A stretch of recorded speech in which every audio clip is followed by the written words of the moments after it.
Sue, you've told us that you've been a kidney patient for over 40 years now, which is absolutely amazing. I'm sure during that time you've experienced a whole range of emotions, and I wondered if you could tell us a bit about any coping strategies that you've developed during that time. I've always tried to see kidney disease as part of my life rather than whole of my life. When I was on dialysis, for example, I always felt that I dialysed to live and not live to dialyse. So it's important to put kidney disease in its place, if you like, and think of it as something that you have to deal with, but it's not the whole of your life.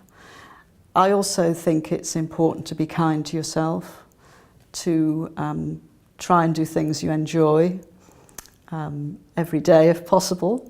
Sometimes there isn't time. That's always been my philosophy. Can I ask you, how important has it been for you to take control of your condition and manage it yourself in conjunction with the hospital team? I think it's been absolutely essential, really. I'm sure I wouldn't be where I am today if I hadn't.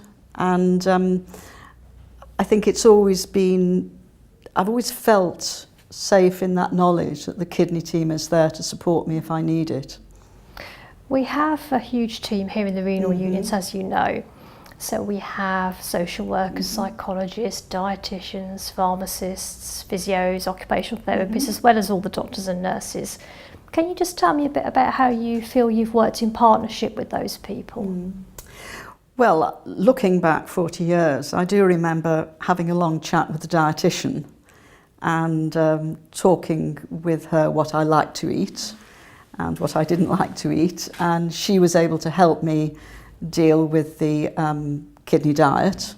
I know that the pharmacists, when I had my transplant, were really good at explaining how to take my medication and when.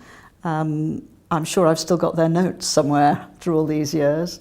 And the other thing is, I've always known that if I have a question, even if the person doesn't know the answer, they certainly know someone who does, and they can find out for me and get back to me. That's great. Thanks very much, Sue.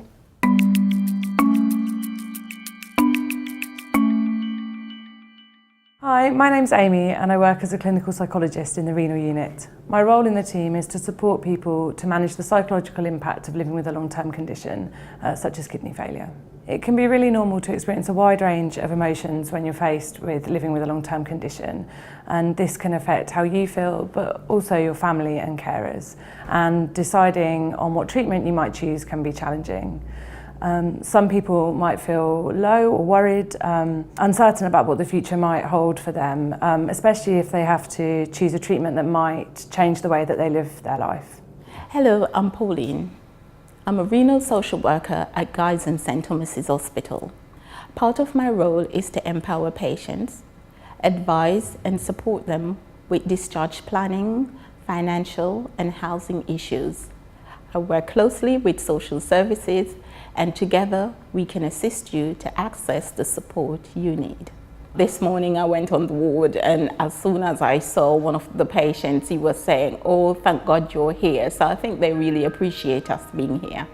We hope you found these 4 films entertaining, informative and helpful, but they really are just an introduction, and I'm sure you have lots of questions. So next time you come to the clinic, if you want to know anything, do ask the kidney team. And there's plenty of written information as well if you'd like to know more. And finally, we do have a team of patients who've been trained to act as peer supporters. So let your kidney team know if you'd like to speak to one of them.